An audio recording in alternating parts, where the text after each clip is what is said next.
नमस्कार मित्रांनो, श्रीमंत कट्ट्यावरती आपल्या सर्वांचं पुन्हा एकदा स्वागत आहे। मी सुजित साठे आपल्या सर्वांचं स्वागत करतो।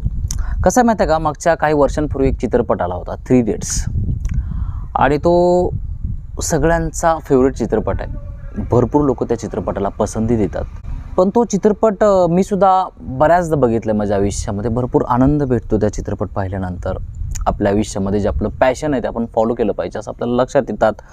खूप काही शिकायला भेटतं आणि तो चित्रपट बऱ्याचदा पाहून सुद्धा मला एक गोष्ट नोटीस नाही करता आली। कसं असतं, ज्यावेळेस आपण तो चित्रपट बघत असतो ना, आपण त्या चित्रपटामध्ये इन्वॉल्व होतो, सगळ्या गोष्टी एकदम आनंदाने घेत असतो, त्या गोष्टीचा आनंद घेत असतो, सगळ्या गोष्टी शिकत असतो, पण जे एक्झॅक्टली जे त्यातल्या छोट्या छोट्या बारकावे असतात ना, ते आपल्याला नाही लक्षात येत। म्हणजे त्याच्यामधलं जे मॅजिक आहे ना, ते आपल्या लक्षात आलं पाहिजे। आमिर खान स्वतः देखील एक गोष्ट सांगत असतात सतत की मॅजिक पकडता आलं पाहिजे आपल्याला आयुष्यामध्ये। ते जे मॅजिक आपल्याला जर लक्षात आलं ना, तर मग आपल्याला त्या गोष्टीमधली ॲक्च्युअलमध्ये जी रिअल गोष्ट असते ना, ती लक्षात यायला लागते। आणि त्या चित्रपटामधलं जर सगळ्यात मोठं मॅजिक जर कुठलं असेल ना, तर ते म्हणजे रणछोडदास चांचड हे कॅरेक्टर, म्हणजे आमिर खान। कारण ते कॅरेक्टर असं आहे ना, जे खूप जिनियस आहे, पण त्या कॅरेक्टरच्या आतमध्ये इगो नाही आहे। जर तुम्ही चित्रपट पाहिला असेल तर आणखी एकदा बघा।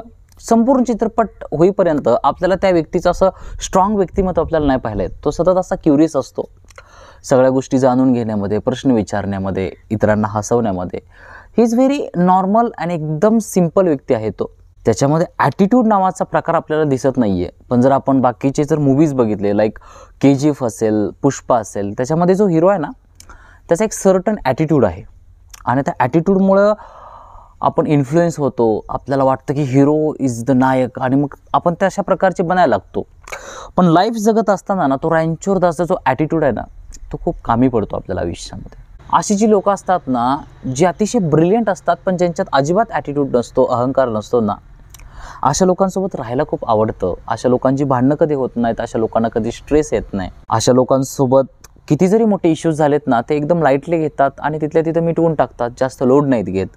पण जेवढा व्यक्ती स्ट्रॉंग असतो व्यक्तिमत्वाने, ॲटिट्यूडने ना, त्याला खूप झेलावं लागतं आयुष्यामध्ये। मला असं का बोलला, मला बोलला तो, किंवा आपला जेवढा मी स्ट्रॉंग असेल ना, तेवढं आपल्याला आयुष्यामध्ये दुःख होतं।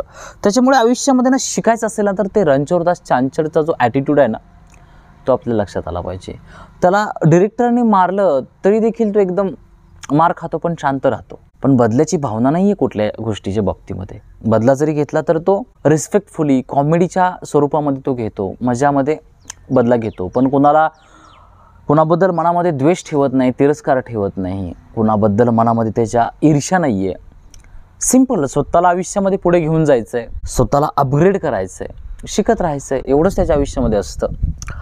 आणि ती सिम्प्लिसिटी आपल्याला शेवटपर्यंत लक्षात येत नाही। तो आपल्याला एवढा आवडतो का, आपण त्या पिक्चरमध्ये इन्व्हॉल्व झाल्यानंतर आपल्याला लक्षातच येत नाही की हे कॅरेक्टर मला एवढं का आवडतंय, कारण त्याच्यामध्ये अजिबात ॲटिट्यूड नाही आहे। आणि ती गोष्ट आपण शिकण्यासारखी प्रचंड आहे। इनफॅक्ट ज्यावेळेस तो चित्रपट लिहिला होता ना, त्यावेळेस ते कॅरेक्टर तसं नव्हतं, ते एक स्ट्रॉंग कॅरेक्टर होतं।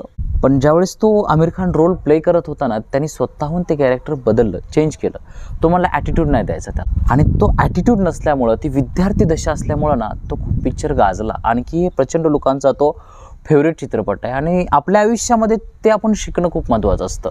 बाकीच्या सगळ्या गोष्टी शिका, त्याबद्दल मी बोलत नाही आहे, पण तो जो ॲटिट्यूड असतो ना, तो ॲटिट्यूड आपल्यामध्ये नसला पाहिजे। आपण एकदम सिम्पल ग्राउंडेड असलं पाहिजे, सगळ्यांशी समान राहिलं पाहिजे, सगळ्यांना समान न्याय देता आला पाहिजे, कुणाविषयी द्वेष नको, तिरस्कार नको, कुठलाही ॲटिट्यूड नको, प्रचंड पाठीमागं बॅगेज नको। त्या व्यक्तीचे 800 पेटंट्स आहेत, पण तो एकदम सिम्पल ग्राउंडेड आहे आणि ते आपल्याला जगता आलं पाहिजे।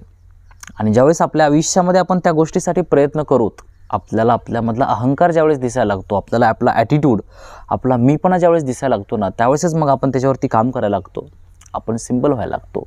इनिशियली आपल्याला लोक किंमत नाहीत देणार, मान्यता देणार नाहीत, पण ते आपल्या आयुष्यासाठी खूप बेटर असतं ज्यावेळेस आपण नॅचरली राहतो। आणि अशी लोक लाईफ लॉंग लास्टिंग खूप आवडतात सगळ्यांना, आणि ते कॅरेक्टर आपल्याला जगता आलं पाहिजे, जपता आलं पाहिजे, आणि ते आपण शिकणं खूप महत्त्वाचं आहे। ज्यावेळेस मी आता समाजामध्ये बघतोय ना, प्रत्येकाला एक सर्टन ॲटिट्यूड आहे, प्रत्येक जणाची एक इमेज आहे, आणि ती इमेज सस्टेन करण्याचा प्रत्येकजण खूप प्रयत्न करतोय। मग त्या इमेजला जरा जरी धक्का लागला ना, खूप मोठे भांडणं होत आहेत, क्लॅशेस होत आहेत, आयुष्यभरासाठी माणूस इतरांपासून दूर जातो, सगळ्या गोष्टी होतात त्या इमेजसाठी. म्हणजे आपण स्वतःला काहीतरी विशेष समजत असतो, वेगळं समजत असतो, आपल्या पाठीमागं काहीतरी बॅकग्राऊंड असतं, काहीतरी आपण थोडं बहुत अचीव केलेलं असतं आणि त्या गोष्टीला आपण एवढं स्ट्रॉंगली धरत असतो ना, ते आपण सोडायला तयार नसतो आणि त्याच्यामुळे आपल्या आयुष्यामध्ये प्रचंड दुःख आपल्याला येत असतं.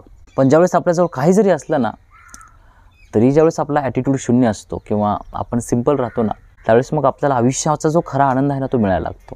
त्यामुळे ही गोष्ट समजून घेणं खूप महत्त्वाचं आहे, खूप महत्त्वाचं आहे. ज्यावेळेस आपण हे समजून घेतो ना, त्यावेळेसच मग आपल्याला आयुष्यामध्ये ॲक्च्युअलमध्ये आनंद भेटत असतो. आता मी बऱ्याचशा लोकांना बघतोय, ज्यावेळेस ते चालत असतात किंवा कुठेतरी जात असतात ना, ते संपूर्ण ॲटिट्यूड, संपूर्ण पर्सनॅलिटी घेऊन जातात. ते वजा असतं त्यांच्यासोबत, मी असा, मी तसा, माझं हे, माझं ते, आम्ही असे, आमचं हे ते वगैरे सगळ्या गोष्टी, ते आपल्याला सोडता आलं पाहिजे. असल्याने काही फरक नाही पडत, नसल्यानेही काही फरक नाही पडत. आपल्याला ॲज इट इज जगता आलं पाहिजे समोरच्यासोबत. पण आपली जी स्पर्धा असते ना, ती जगासोबत असते. आपण स्वतःला प्रूव्ह करण्यासाठी, लोकांचं रिकग्निशन घेण्यासाठी इतका ॲटिट्यूड ठासून भरतो ना, आपल्याला जरासुद्धा थोडंसं कमी जास्त चालत नाही. त्याच्यामुळे आपल्या आयुष्यामध्ये आपण प्रचंड दुःखी राहतो. त्यामुळे ही गोष्ट समजून घेणं खूप महत्त्वाचं आहे, एवढं सांगू इच्छितो. आय होप की आज माझ्याकडून तुम्हाला बऱ्यापैकी ऐकायला मिळालं असेल. जर व्हिडिओ आवडला असेल तर व्हिडिओला लाईक करा, शेअर करा. तुमच्या काय प्रतिक्रिया असतील ना, तर त्या देखील मला कमेंट बॉक्समध्ये नक्की सांगा. Thank you so much for watching this video. God bless you. Bye.